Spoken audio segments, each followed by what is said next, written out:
Hey everybody, thanks for tuning in to another episode of the LionHeart Radio Sides Show with George Briones and myself, Rick Alexander. For those of you that listen to LionHeart Radio and you're wondering what the hell is going on because we haven't played any of those lately, just know in a couple weeks we're going to be back to our normal schedule LionHeart Radio show, and we'll also have the LionHeart Radio Side Show. But this time of the Side Show has actually been really great for me because I've been able to record a bunch of content for LionHeart Radio, work on some side projects in my new book, and then also continue the show and get on here with George and talk about life. And so far we've had a really good reaction and people seem to be digging the show.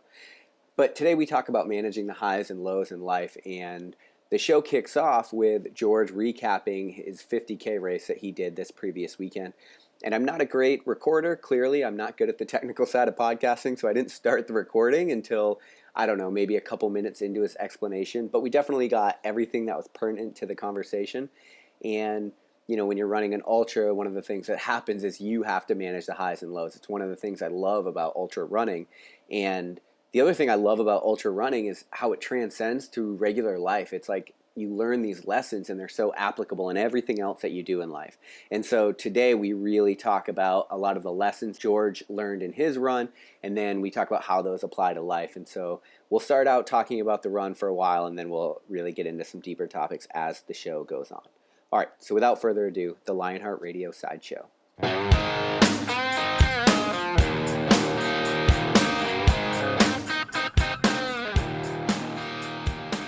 Just finished running San Diego 100, and the dude's 6'2" and can just power hike like a monster. And then my buddy Dave also is pretty experienced out there, so he was moving really well. And there's me in the back by like 20 feet, 30 feet, maybe a little bit further, and just watch them. It's like, you guys are assholes. Like, why are you moving so fast? But realistically, we were holding a pace that I usually would climb a mountain like that with that kind of grade over 7 miles. I would hold a 18, 19 minute mile pace, and we were holding 16, 17s, and my heart rate wasn't through the roof like I thought it was going to be. It was more of like just mental, like, all right, trust your fitness and move with the purpose and see what these guys are doing.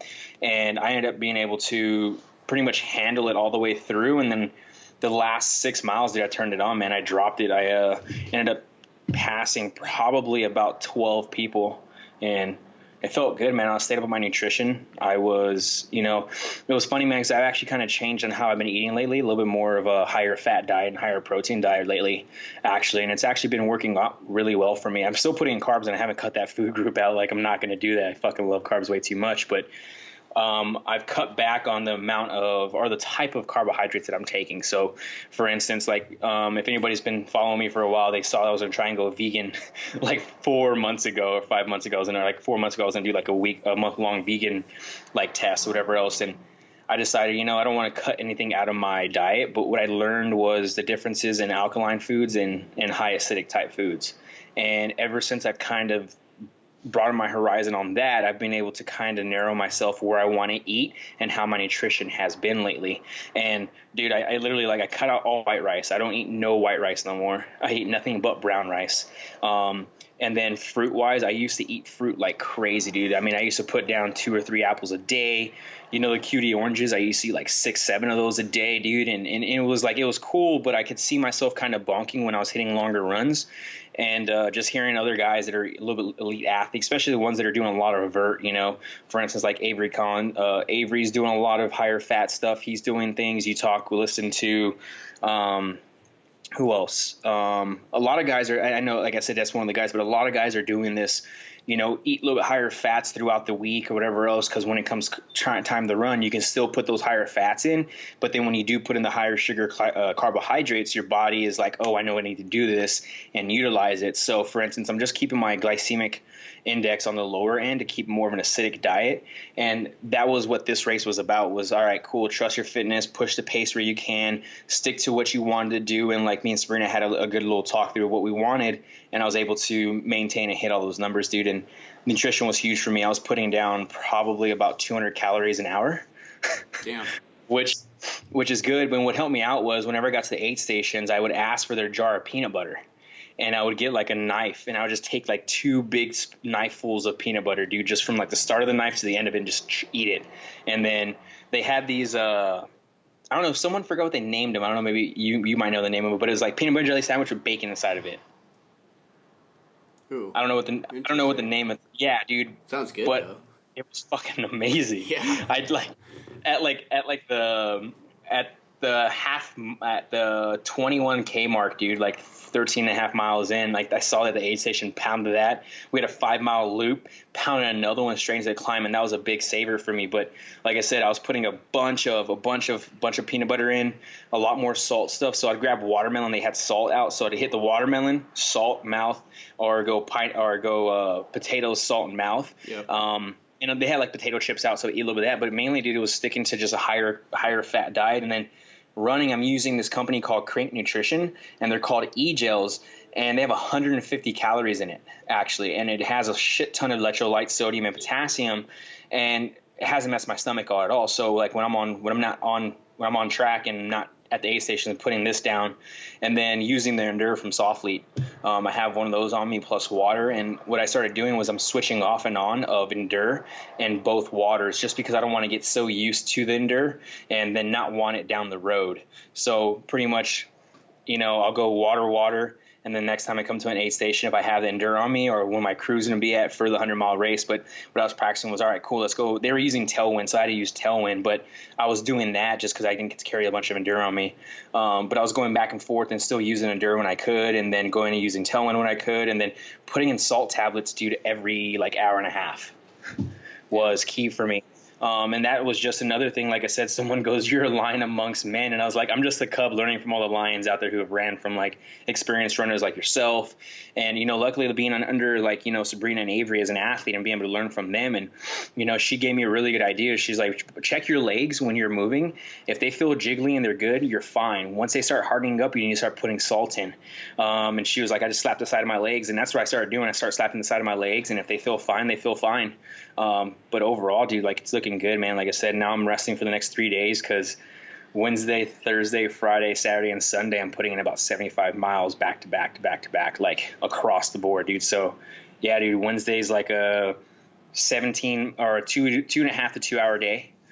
So it's about 10 miles, and I'll get on a easy course out here just to move. And then I have a 15 to 17 mile day the next day with 4K invert. Next day, I got 20 miles with split up in two sessions, a 12 and an 8 mile session.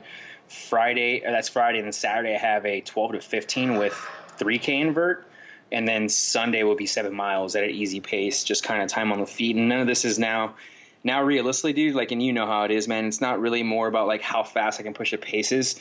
It's just about how much more fitter I can get, and trusting and playing around with like game day nutrition and finding what's working for me, and just kind of pushing and really just trusting my body on that realm. Right, definitely. That's where I'm at right now, dude. I got 3 more weeks of a big push and then taper for 2 weeks. That's cool. It sounds like everything in your race plan basically went according to plan, and that's actually pretty hard to line up too. Usually something goes catastrophically wrong.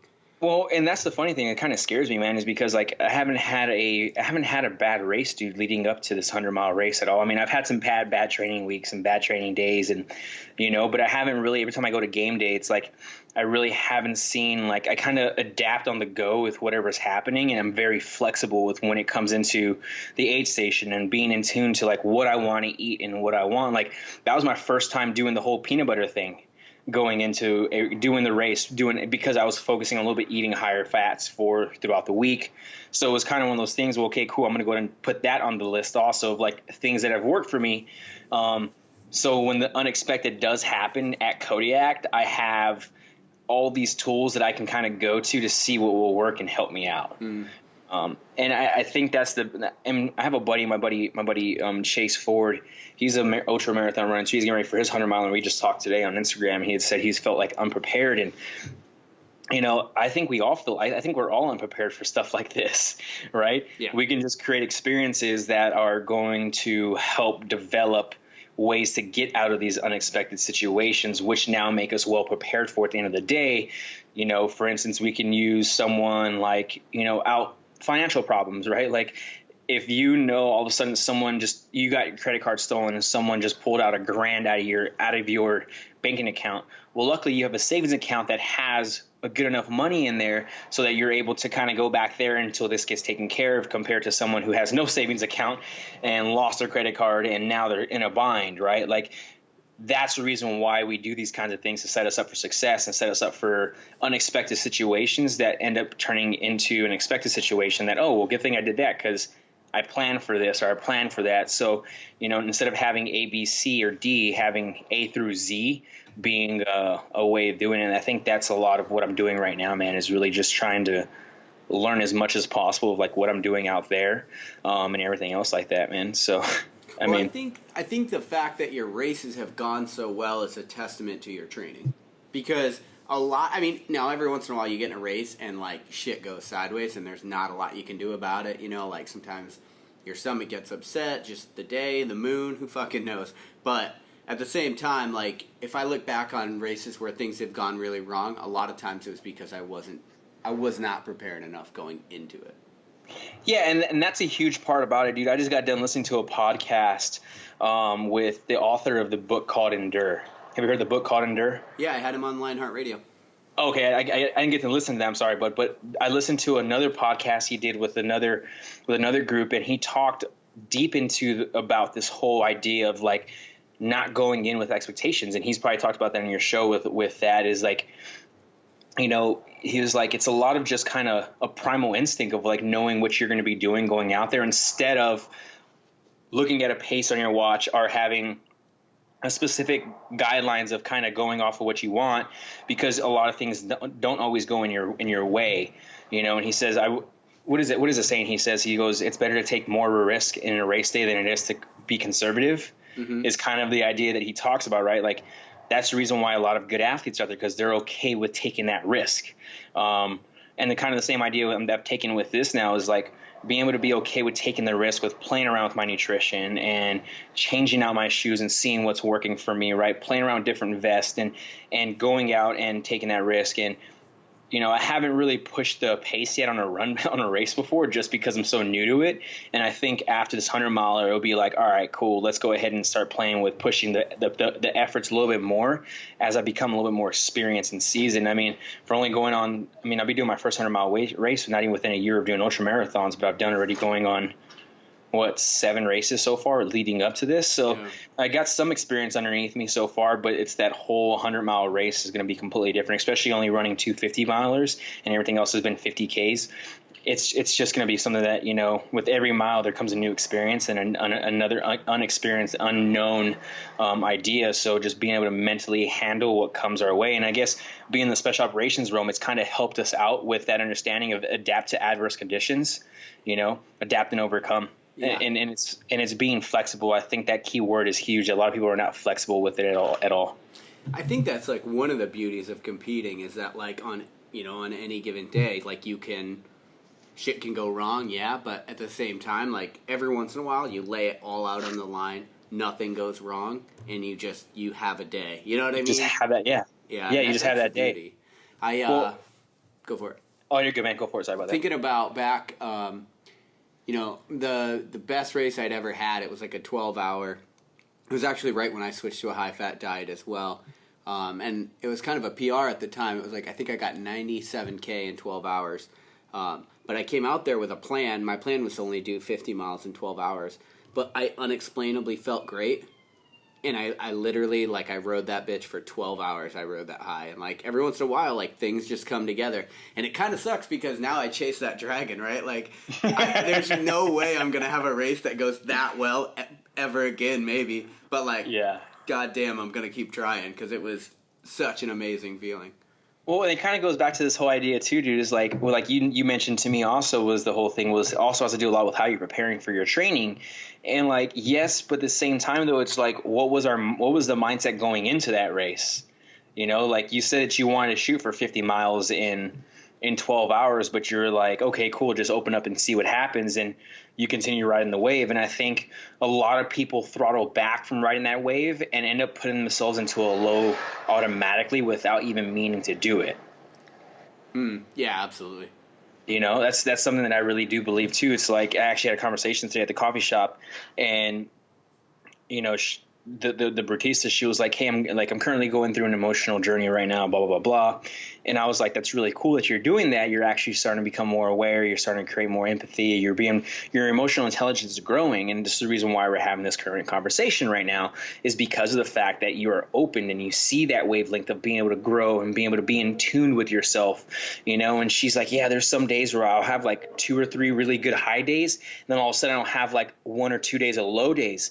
And I was like, last year I went through a huge emotional journey just with like selling the business, kind of transitioning out of that realm of being an owner and coaching and having all these athletes that I helped grow, and to realize like the value that I was providing for them wasn't the same value I was getting back in return. It was more of just, let me just eat out of the hand that feeds you, instead of being smart and in managing those kinds of things. And going through this emotional journey at that time period, I ended up realizing that it was all about learning how to manage those highs, right? And I didn't realize and learn that until I started running ultra marathons. Yeah. Was because it's one thing you said too, man. It's like, you get that high, manage it as well as you can, so that you don't have these huge spikes and highs and lows throughout a 50-mile race, a 50K, or even a 100-miler, because realistically, 30K is a long day. Or I mean, a 50K is a long day. If you have over, like for instance, I got the 50K I just did, it had 6,500 feet in elevation gain in it.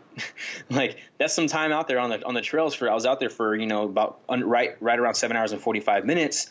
But the thing is, though, is like, that's a long day, right? From the start in the morning to whatever else. And you have to manage a lot of what comes through it, right? And if you can understand how to manage that high with life, you don't get so many. Again, we talk about this graph, right? We talk about this linear progression where we might get a spike and then all of a sudden we have a big drop. Well, we don't want that either. We want to see you manage your high, not just in a race or training, but manage it in life, I think is kind of where I kind of got that idea from.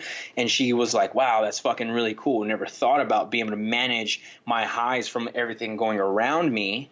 I was like, compartmentalize like what's going on. Like, for instance, like me and you are having this conversation right now, and I'm the happiest place in the world.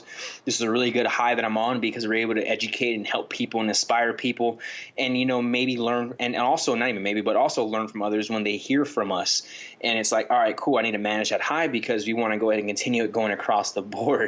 And it's one of those things where it's like, all right, cool, after this now I got to go hang out with my kiddo, whatever else, and be able to manage and compartmentalize everything at once, and spread load the effort that you're putting out forth that day, instead of kind of wasting it all on one thing and then you have nothing on the back end. Yeah, and I think that's easier said than done, because when you get passionate about something in life, it's easy to get like lost in the manicness of it all, right? Like you get really excited, you get really passionate. It's hard sometimes to stop and slow down and look around and make sure, you're crossing your T's and dotting your I's and doing things right in order to manage that high, to make sure that it lasts for as long as possible. Sometimes we just run straight on into that high, and then we end up, kind of feeling disconnected. And that's where it comes down to, like, we put emotional intelligence on a scale of 1 to 10. Like, where's your emotional intelligence on that, right? Like, the old me back in the day when I had no idea of emotional intelligence at all, something like that, it would be a high for a day, and that is it. But now with, I put myself on a scale for emotional intelligence now, a 7 out of a 10, I think is decent. Right. I'm able to like understand and manage it. I'm not gonna lie, I still have my low days. We're human, we're not perfect. So I think it comes down to really understanding and being like, all right, cool, where's the fill line right now in my cup? And, is it almost full? Is it empty, or whatever else? And I think the way you manage the lows is just like in an ultra. You just put one foot in front of the other. Like, sometimes it doesn't have to be the greatest day ever. You recognize you're in a low. Things aren't exactly where you want. And you kind of got to ride it out. And that sucks, but it's kind of life. One of the ways that I program is for all of my athletes, on any given day, I either put a red R next to the work or I put a blue A. So the red R is like required work. The blue A just denotes accessory work. But the reason that I break it out for them is because I know that people get days where they don't have a lot of time, or they're feeling unmotivated or whatever. And so I tell them on those days, now if you do all of the work, you're going to have the biggest bang for your buck. But on those days where you're feeling like shit, or you don't have time, you're pressed for time, whatever, just do the required work. That way you're still hitting that underlying linear progression, and you still are building momentum even when you're in a low. and then we'll get to the rest at another time. It's not the end of the world. And I look at everything that way. Like with my business, with everything, it's like, what do I need to do? It's kind of like Ryan says, move the chains. It's like, I feel like shit today. I'm in a low. Let me just do this one thing that I know I need to do, like answer these 5 emails or set up this appointment, and then other than that, I'm fucking going to the beach and reading a book or whatever. Well, and that comes. I guess you can use a quote too of like, work the current space that you're in. Don't worry about any other space that's not around you, right? Or like whatever stage you're in, and it's like be present and work that. Because if you can work through that and be there, it's going to go ahead and help you go ahead and get out of that low like you talk about. And like I experienced a low in my race too this past one, you know, like mile 14 to 17 was a low for me, you know, and luckily I had guys around me who were like, all right, we got to run. All right, cool, we can walk. All right, cool, we can run. All right, cool, we got to walk. Now we can run. And it was one of those things where if it was me by myself, I probably wouldn't have done that. Probably would have just power hiked my low just because of the fact that I'm okay. I was doing the bare minimum to get out of that low instead of trusting my fitness like I did. Whenever we had a run, I would run. Whenever I would walk, and by the time I knew it, like this low, like this high was here and this low was here. And as I continued like managing it, I was right back into a normal high, and I was able to push out the last mile and a half to the aid station, refuel, get my mind right, and then get back on the mountain for this next huge, 3K climb from, for over 7 miles. And it kind of, like you said, goes back to the whole thing in life, right? Like I need to do exactly what I need to do to get through the day so that I know that I, took care of either work, I took care of personal matters, I took care of financial matters, I took care of whatever I need to do. But once that is done, now I can focus on me. No matter how much time that is left, I can focus on me, know tomorrow's going to be a new day. Mm-hmm. Yeah, I completely agree. And then, it depends on the nature of the low, because in essence, like when we talk about life, when you talk about like getting knocked down, like sometimes, we've talked about this on the show a bunch, like some things just happen that are out of your control that put you in a low. And like, I'm a firm believer that, we, on social media, we have a lot of memes that are like, just do it, just get it done. And it's like, dude, sometimes you get the wind knocked out of you. You're not going to die, but it fucking feels like you are. So just hang out for a minute. You know what I mean? Yeah. Catch your breath. Like, it's okay. Figure it out and then move on. And like, I don't know. It seems like there's a lot of need to be like, oh, don't dwell. Like, just move on. And it's like, dude, sometimes it just sucks and you got to just ride it out. Well, and being able to, like, that's another big thing too. Being able to dwell on something and experience it at full spectrum, dude, actually heals you faster than not dwelling on it. Right. Right? Because like there's a chance that it's trying to teach you something. No, exactly, right? And that's one thing that, and it's funny, man, is I don't mean to get personal, but for instance, like I was supposed to fly home this coming weekend to come visit my parents and my sister and everyone else. And I'm not going to lie, like the relationship between my sister and me are not the greatest. Relationship between my mom have always been strong, whatever else. But as I've gotten older and she's now taking care of my sister's daughter, which is her daughter, like, everything else, things have changed a little bit, right? And like I live on the West Coast and she lives in Texas. For me to fly home and, everything else, it's going to cost a pretty penny. But at the same time, though, when I went to like go ahead and communicate and talk about it, there was a sense of, let me just close myself off and not worry about it because I don't want to be confrontational or I don't want to dwell on something that is whatever. And I'm pretty sure people experience this in life, experience with their family, right? It doesn't change that I don't love them or I love them 100%. And, sometimes I just don't agree with what they say, right? So it comes down to being able to like sit there in that time and moment and work through what you're doing and don't close off, because if you can work through what you're doing, it's going to go ahead and make the whole situation a night and day difference. Yeah. Right? Yeah. Yeah. And I think it just goes to show like life's not black and white. Like there are many different ways to handle many different situations. And I just don't like, it's easy to get forced into thinking that there's like a way based on somebody's advice, somebody's guidance, some elite athlete, the way that they say on social media, like, whatever it is, however they deal with it. Like people, they'll put out advice, whatever, but it's important to remember, I think, that going through anything in life, like there are so many different ways to deal with it. Like for me lately, I've just realized like, dude, it's okay to stop and look around. Like whatever's coming next is going to be so much better than you can imagine. So right now when you're in a low, just fucking look around and try to learn what you can from it. Cause that's a real thing. It's trying to teach you something. Well, and that's the thing though, right? And when we look at the highs, things are going by so fast, dude. And we forget to look around and see it because these highs are so good and they're giving us and they're feeding us endorphins, dopamine, and serotonin, and we're getting all this stuff being put into us. Then all of a sudden we get into a low endorphins are low, dopamine's low, serotonin's not there like it used to be, but everything has now become like the Matrix. And if you just slow down, open your eyes, and look to the left and right of you and behind you and in front of you in just a 360-degree like view of what's going on, you can then and again, like I said, it's not fucking easy. And I tell you what, I still struggle with this at times, right? Sure. Is being able to be like, wow, all right, cool. What's in front of me is amazing, and I'm happy about that. Oh, what's to the left of me is amazing. What's to the right of me is amazing. What's behind me, but I'm still just like, why? Why am I in this low for? Like, all this is going on, and you're just like, fuck, man, like, what is it? And then all of a sudden, when you go ahead and add all those things together, and this is where you have to be aware of that, right? Because we look left, right, forward, and back, and then all of a sudden, when I connect the dots and put it together, it's when I start to be able to get out of this low and continue moving up it. Yeah. And but again, it's not simple and it's not easy, right? And everyone has to find their own way to do that. But if we can understand to be like, hey, look, being in a high means you're going fast and you're hauling ass, and you might not be able to see every single thing because things are going well, but now you're in a low, everything's slowed down for you. Take that time to breathe. Well, just breathe. Right, and you can't force perspective. Like you were saying, connecting the dots. Like, you can't always force that. So sometimes you're in a situation and you're like, dude, what the fuck? Like, why is this happening? And you cannot see the bigger picture. And it literally, like, you can't push the pace that the universe moves at. So sometimes it just takes a bit of time.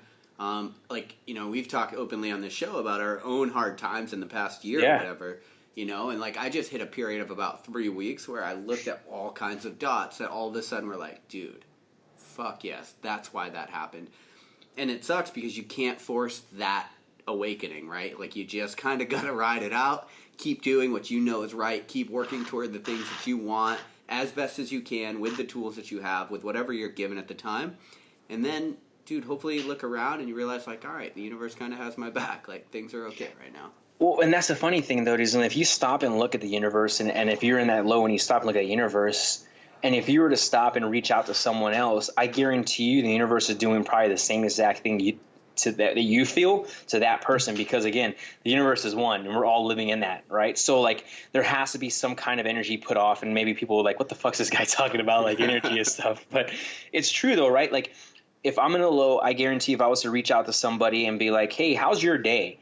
I guarantee they're going to come back with something that, oh, it's going well, but this is going on, right? Everyone experiences that every single day. And if you were to reach out and ask someone like, hey, how are you doing? That's simple, right? And that's what happened at the coffee shop today. Was like the Batista, she was like, hey, how are you doing? I had earphones in, listen to podcasts, and I saw her talking, and all of a sudden she started opening up, and then we just able to create this dialogue of growth for each other, in that realm of understanding, like, oh, wow, like, all you got to do is stop, slow down, ask a question, and see where it goes from there. And again, like you say, we talked about it all the time, is social media takes that away from you. It does. I mean, like, being present is very difficult with that, like, intensely smart device in your pocket or hand. Yeah. It's so crazy, dude. And that's kind of like, where it all, and it's funny, man, people are like, man, these guys always talk about like being here, being there, but it's like one of those things where it's just like, every single time we do a new recording or a new show for us, there's something that we've learned in this time and place, or we've experienced something due to the fact that we're okay with risking ourselves and putting ourselves in that low that, Alex talks about from that book of Endure, right? Like, it's okay to put yourself out there and risk. Yes, you might either see a low or you might end up seeing a high the whole way through, but you'll never know unless you put yourself in that position.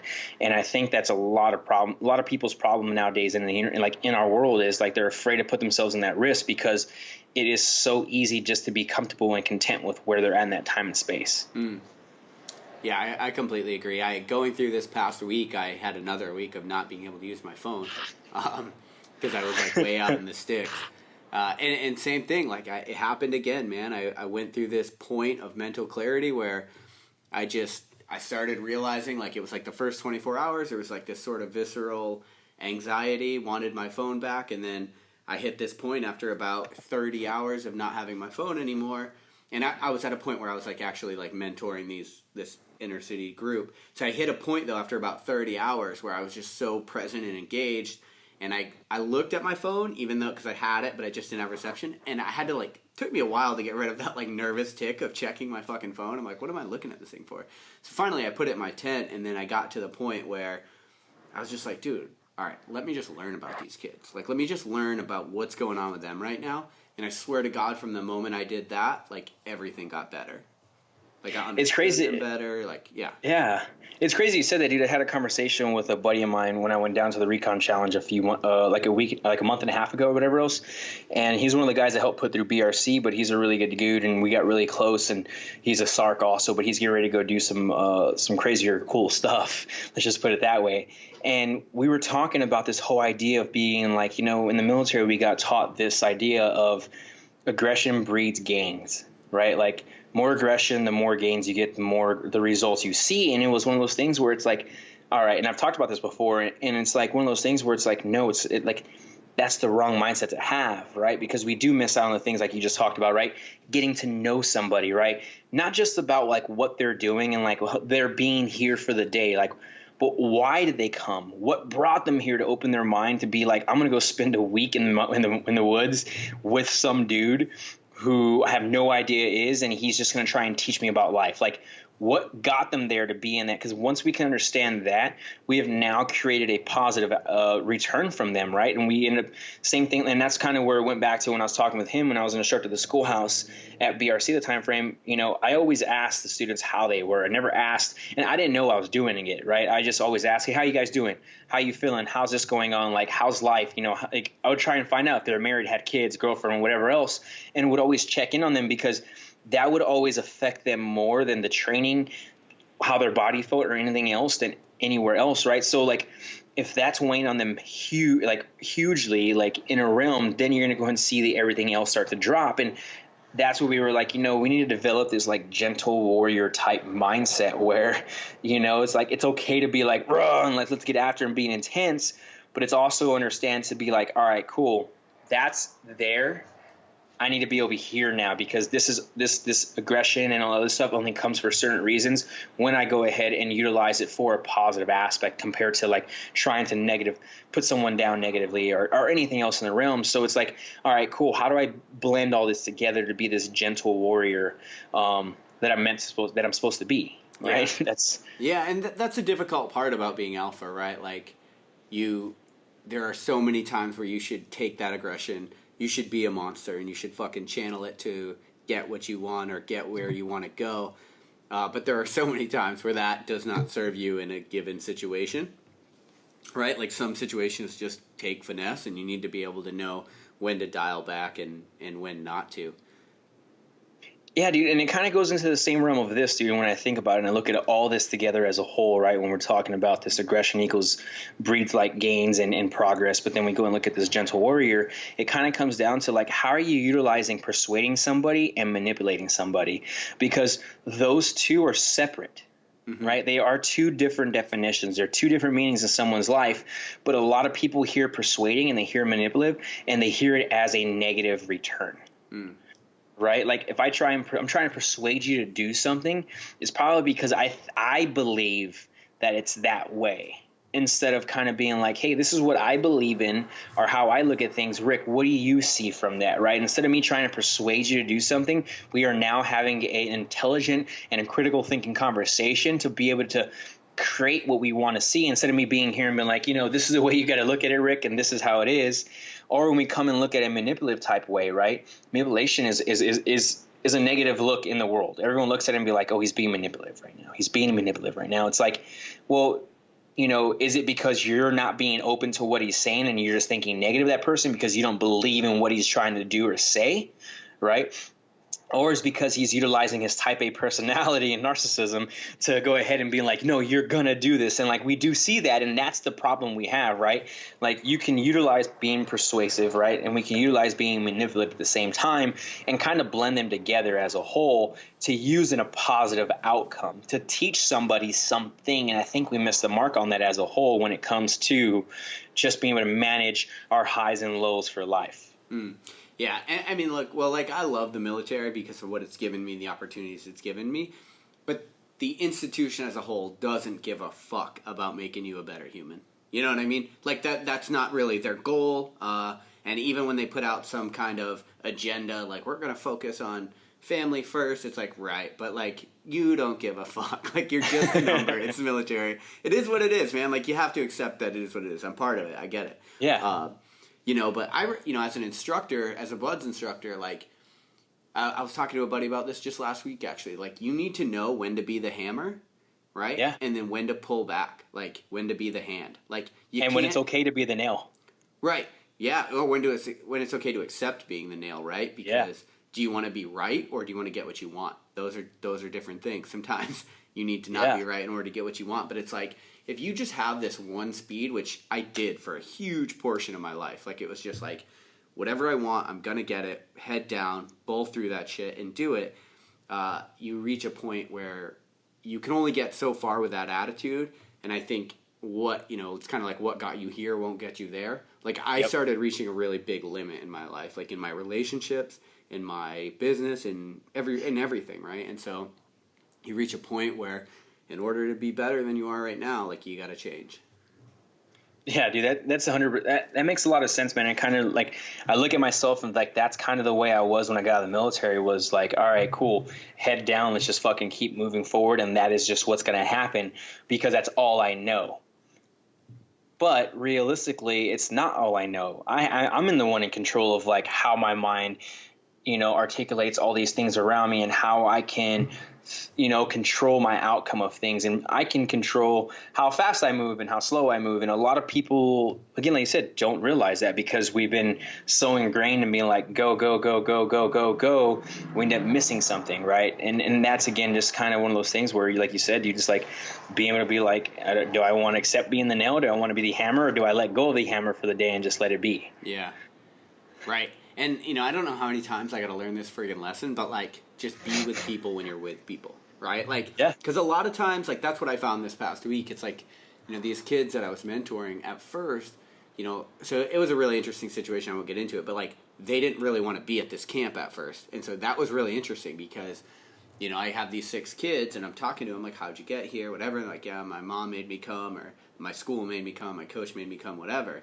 And so it's kind of like at the beginning, I'm like, look, fellas, like, it sucks you didn't want to be here, but you're here now, and, like, check it out. I don't fucking lose. So, like, our group's going to win everything. Like, you just accept it, do the best you can. Like, I was the hammer at first. I'm like, this is how we're doing it. This is how we're doing business here. And then once I hit that, like, 30-hour period where I stopped looking at my phone and I stopped thinking that I know everything all the time about every situation and every person, and I was like, let me just go see what's the deal with these kids, man. And so I literally, like, went over and sat with them at lunch instead of sitting with the other instructors and started talking to them. And, dude, we started talking about football and we started talking about their life and all these things. We started connecting.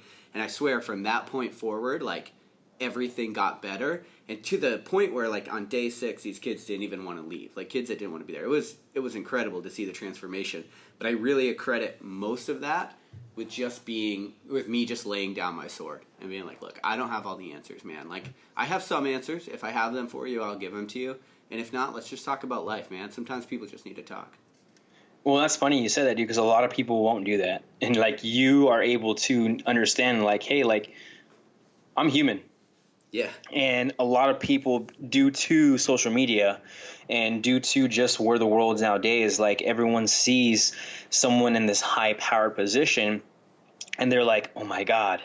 Or, for instance, like, you were in charge of these 6 guys on your team and the first thing you came out and did was drop the hammer, right? Instead of, like, creating that buy-in, you decided to be like, no, like, they need to understand what's about to happen and that's it. Yeah. Well, that was probably a good step, right? Because you're like, hey, look, I'm not going to be putting up with shit today or in the next 6 weeks. But once they were able to see, like, hey, you're a human also and you are vulnerable just as much as they are and you've lived life just like they have.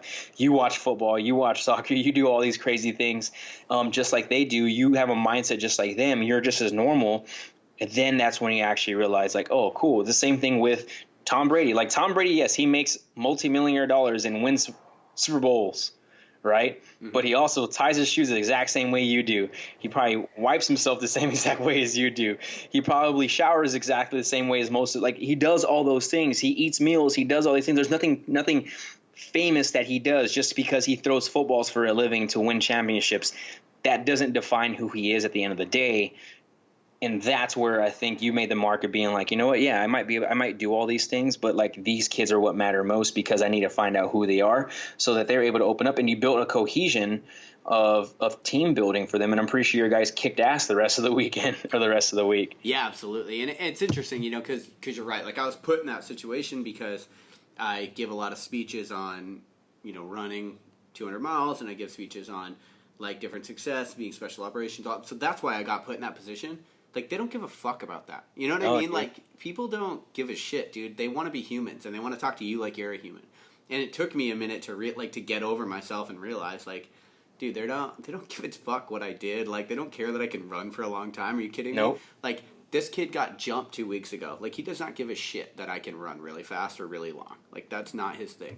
And yeah, I agree, man. No matter where you're at, like, even when you get to that higher level of success, you got to remember, like, dude, these are other humans, and what do all humans want more than anything? Connection. And that's it, right? Like we all strive for connection some way, shape, or form. And again, like I said, we're missing the mark on it. And I think being able to do what you did and be able to put that stuff out there and what we're doing right now, and we're creating dialogue and connection for people to reach out and being like, man, that was like legit. Like you guys get it right now. Like you get it right now. Like you understand it. And that's the mark, right? Like, right. And you know what's interesting is you can look at case studies, man, because there are like the Steve Jobs of the world, the people that were hammers their whole life, and they did really, really great things in life. But man, I don't know if everyone looks back at your legacy and they're like, that guy was a fucking asshole. I don't know if that's a win, dude. Like, that doesn't feel like a win. I don't care if you died in your mansion or not. That doesn't, to me, like, that just doesn't feel like a win. Yeah, like I don't want to like we've talked about legacy plenty of times, right? We've said like these things and we won't go over it again, but exactly, like I don't want to be that guy that's known as the asshole. Like, yeah, right. Like, no matter how raised... good you are at throwing a football or building a computer program or running for a really long time, like at the end of the day, dude, if you're not a good human to other humans, like, yeah, you're kind of fucked up. Who gives a shit though, like what you do, right? Like it doesn't really matter. Yeah. Yeah, and then, you know, the other thing I'll say, too, is I was talking to a buddy who actually volunteers in hospice, which is really interesting. Something I might actually consider doing, even though it sounds really fucking weird. You're talking to people who've gone through an entire lifetime, and they're kind of at the end of it. And, like, the insights I think that you would get out of that situation seem pretty wild. And he was like, dude, nobody ever, like, every single person I talk to, not one person remembers. They don't regret one single chance that they took or one single connection that they made. Those are the two things people never regret in their life. You know what I mean? And so it's like, but if you were, you know, kind of an asshole to people and you, I don't know, I just think if you look back, like you gotta, if you play the human game while you're here, I think that you're going to be more satisfied with it. And that's what I noticed. Like at the end of this week, when I saw these kids that like legitimately were completely turned around at day 6 and day 1, kids that were like, I can't wait to come back next year. I'm like giving them my email. Like it was really awesome. But like, man, you'll never regret that, right? Like it doesn't matter that I wasn't on my social media as much that week or answering emails as much that week or my business kind of slipped in that week. Like you'll never regret like that human interaction that you have. And so you just got to be present with people when you're with them, I think. Yeah, and that's what I told the Batista today too. And like, you know, I was talking to her. I was like, look, I could have gave you a short answer and like, hey, how are you doing? I could have gave you a short answer, but I literally paused what I was doing, closed my computer and sat here and talked to you because again, like this is what you're going to remember a week from now. Right, and when you do that with her, like you have no idea what that might have meant to her. Like, just like I have no idea what that might have meant to those kids or the ripple effect that that's going to have when they go into their next situation or she goes into her next situation. It's just hard to tell not knowing, you know what I mean? And it's funny, dude, is because, like, you know, at the end of the day, when I was in that time and moment, I wasn't thinking about if she was going to remember who I was a week from now. Right. That's not what I was thinking about. I was literally just sharing an insight that I've gone through, that I've experienced, and that it's this revolving wheel we talked about before too, and this full circle that it always comes. You're always going to go back to it, right? The only thing is you're just a little bit more prepared than you were previously when you went through it again, and that's all it is. And that's what we were talking about, right? So it's being able to like develop these ways to be able to handle again the unexpected aspects of life in everything we do, just in a smarter approach compared to a emotional reaction instead of kind of slowing down, thinking, then coming with action instead of kind of reacting with just pure emotion. Because when we react with pure emotion, it doesn't end very well. Ever. Right. Ever, you know? So, yeah, dude, it's just, it hits home for me, especially when we talk a lot about this, because I've been able to experience both ends of the spectrum, and I'm pretty sure, and you have too, like we've talked about plenty of times. So, you know, it's crazy that we got into like this, and is pretty much managing the highs and lows of life. Like, yeah, right. And you know, here's another thing that's pretty interesting when we talk about like the highs and lows of life. Like, this is something I've been thinking about lately. It's like we treat passion in our lives like it's very like sometimes black and white. Sometimes it's not. Like it's not something that you are like encouraged to pursue all the time. If you even think about a relationship, right? The beginning stages of a relationship when you want to fucking tear that person's clothes off all the time and it's super passionate and people are like, oh, that just doesn't last. It can't last. But it's like, it's interesting to me that we don't try to manage those highs more. Like we don't try to cultivate more passion in our life. We don't, you know, and like some people do, and it seems like maybe they're a little bit happier, but it's like for whatever reason we accept that it comes and goes and we don't try to manage it more. We don't try to keep it and cultivate it. And it's like, but humans are innately meant to be passionate, dude. I think, like, you know, if you think about it, like we're the only animal that creates shit. And like when you create something, you get super passionate about it. Oh, yeah. We're the only animal that can look at something and make it nothing, right? We can look at a blank canvas and we can make it something that somebody else looks at and literally questions their entire life. But that, like, other animals don't have the ability to do that. And when you do that, right, like, you feel it. The person that made that thing feels it. The person that's looking at it feels it.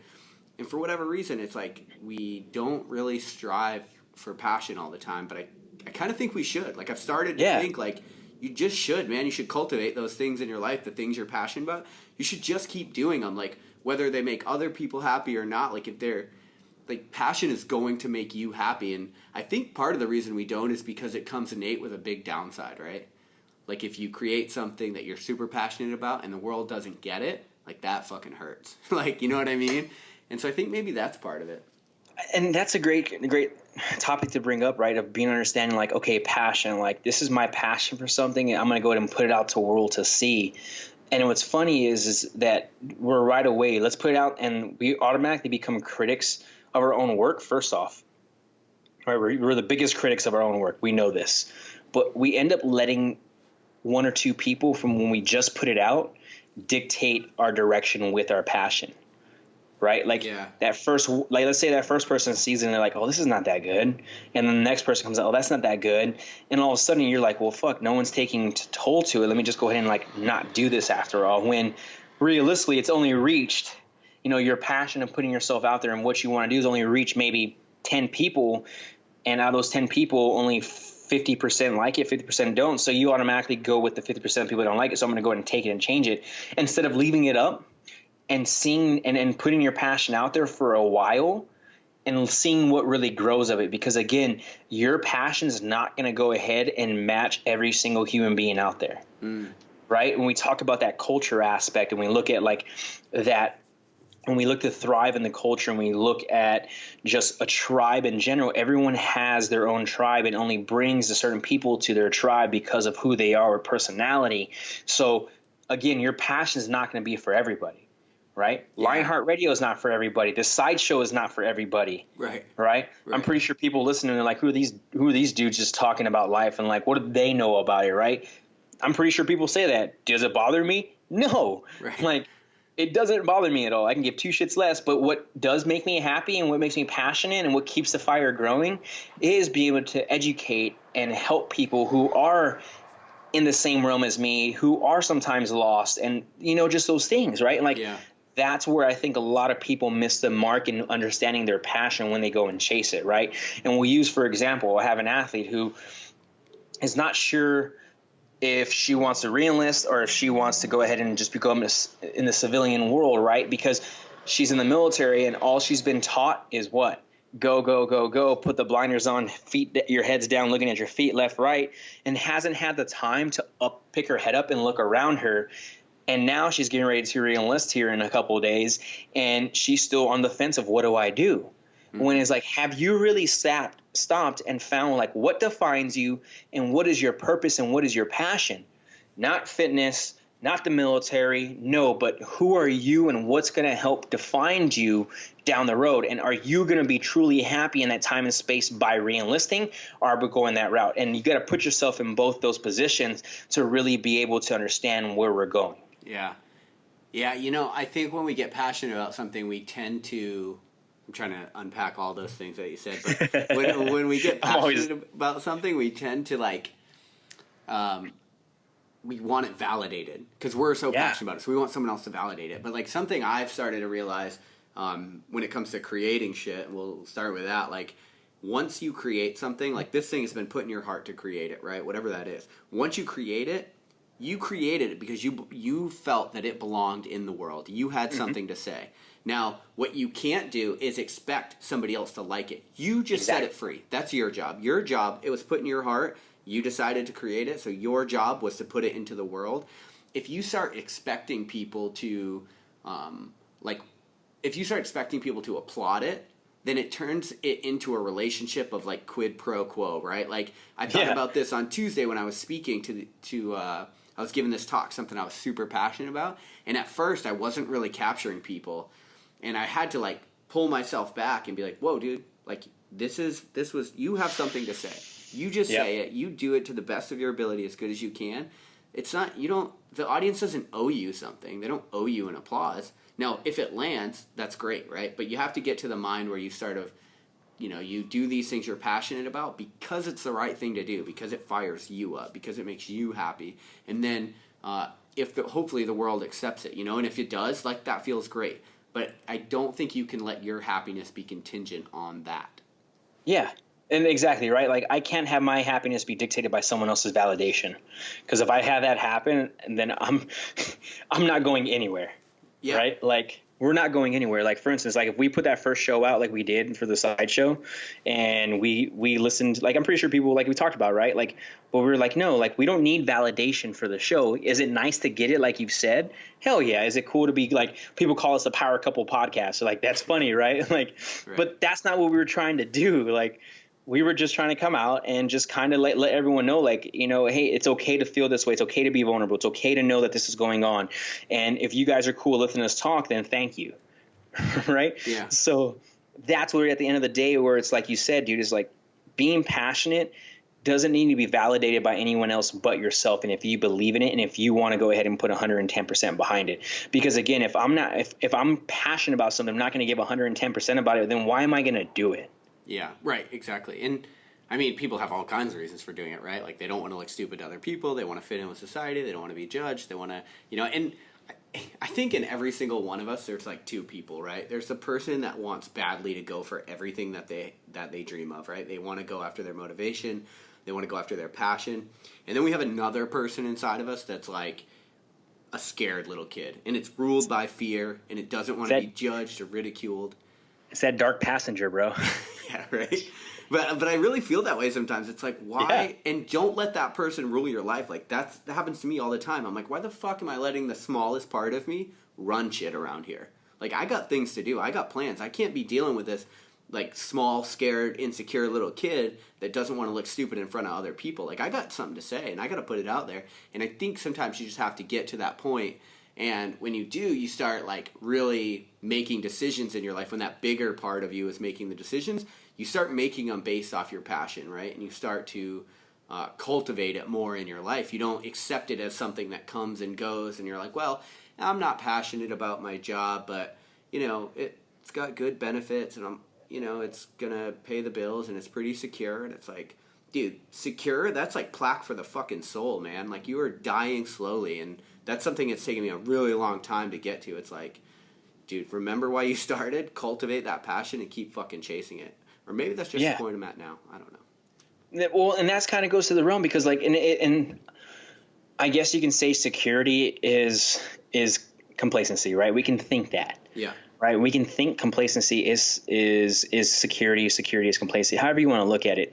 But at the end of the day, there's a lot of people out in the United States or in the world that are okay with, let me wake up at 8 a.m. and let me go work till 5 p.m. and let me go pick up my kid and go take him to to a football, soccer practice or whatever, or ballet or dance, and then let me come home, cook dinner for them, put them to bed, and let's just repeat. People are okay with that, and there's nothing wrong with that, right? Because they're fulfilling their passion of being the best father or mother possible, right? And if they don't have no other external motivation and motivators to help continue fueling that, but their external motivators are, i.e. working from 8 to 5 and having this 6-figure job and full benefits for them and their family and giving everything else like that, does that stem from them not having passion, or does it stem from the experiences they've created in their life to being like, hey, this is all I know?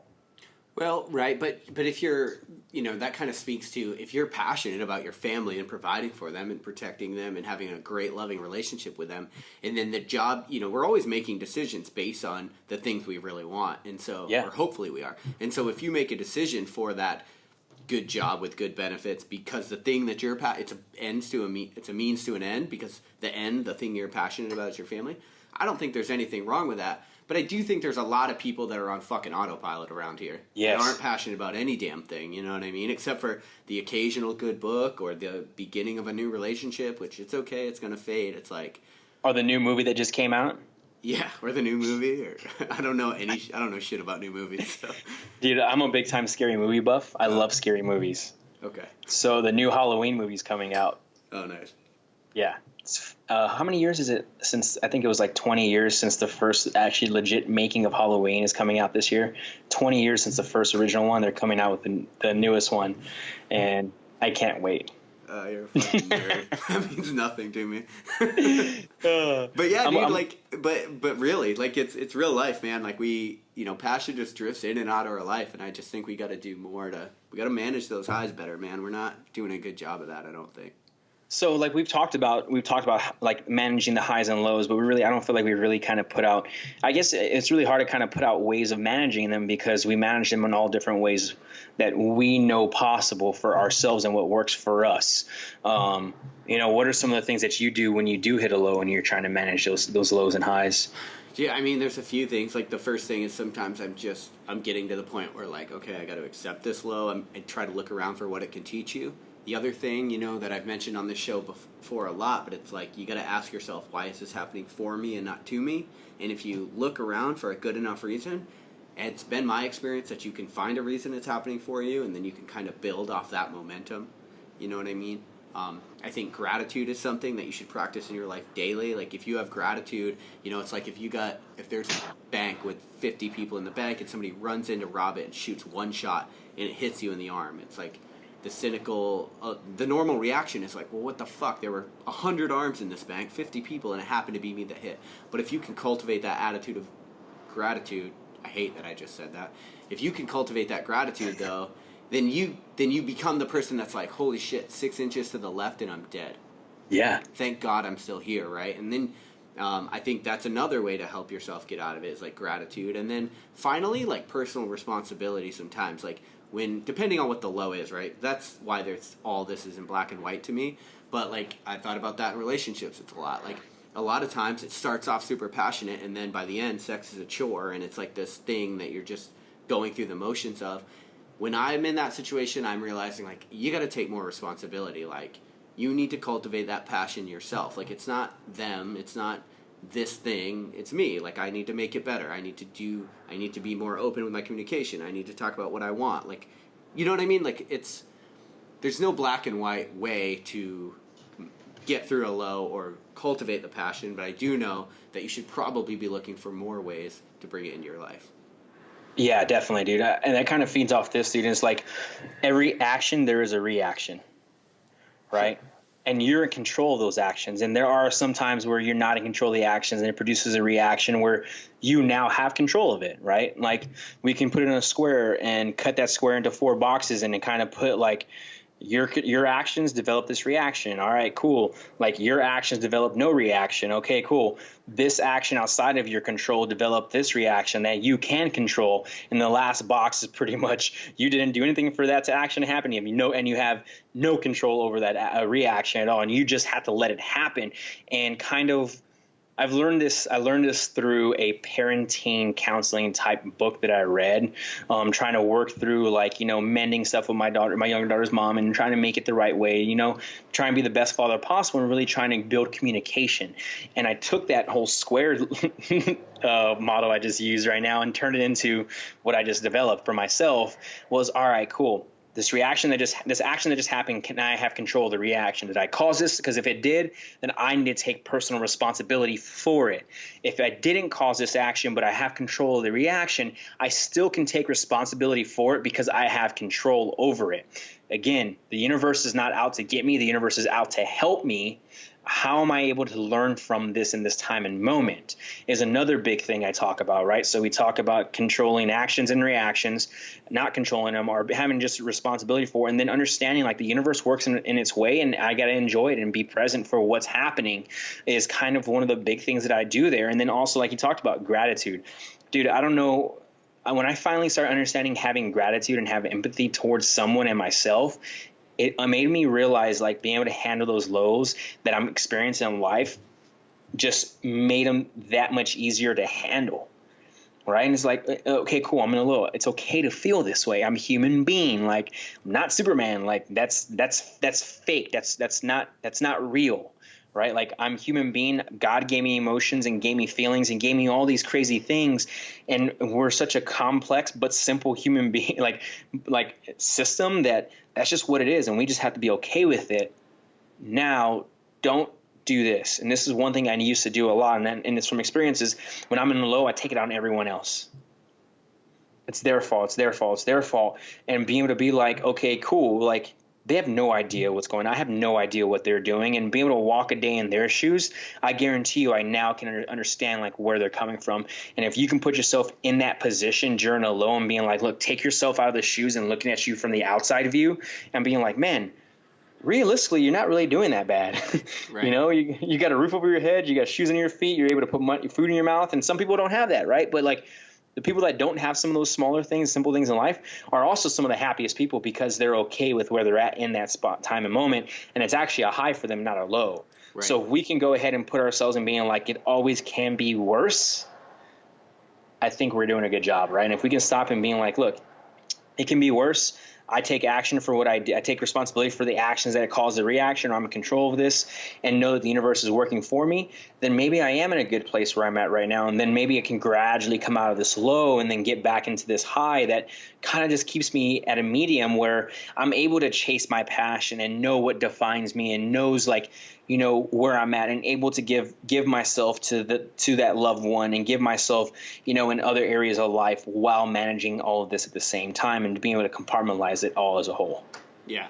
Yeah, I completely agree. And that idea that like you have gratitude for, so you're talking about like, getting mad at people like this is your fault, this is along the journey. And the reality is like when you go after something that you want, like you kind of have to accept the lumps and the bruises along the way and the obstacles. It's fucking part of it, man. Like, be grateful that dream was like put in you, that you have this dream for something bigger.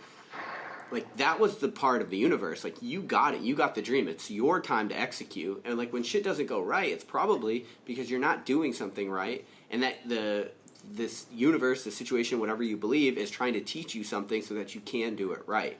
But every time you go out on a limb and that bitch breaks, the answer isn't to stop going out on a limb. Like, you just need to understand that that's going to happen. You just need to keep going out on more limbs. Eventually, you're going to find one strong enough to build a house on. You know what I mean?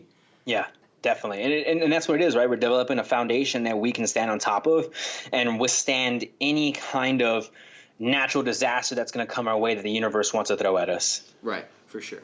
And so the last question I want to ask you, whenever I do an ultra, I usually come up with like some pretty good insights, like just from thinking. In this last 50K you were in a couple days ago, did you come up with anything that was like new or that you thought about in a different way?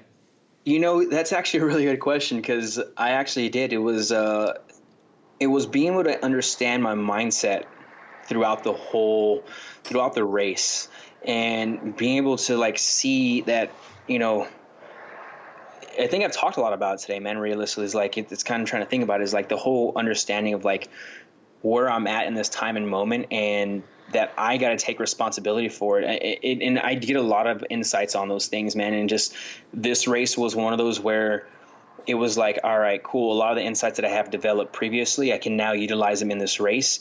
And they kind of help me grow mentally and build a confidence booster in knowing that I can handle a little bit more in life than I thought I could, because I was able to push my fitness a little bit more and move with a purpose, and actually understand, like, you know, when I'm climbing the mountain, chasing my buddies up this mountain, and, you know, I'm sitting there like, why am I moving so fast for? Like, why? Like, and then when I slowed down, when I physically slowed down, but when I slowed my mind down from racing, because I was like, man, this hurts or whatever else, I was able to experience this, like, oh no, like, this is what I'm meant to be doing right now.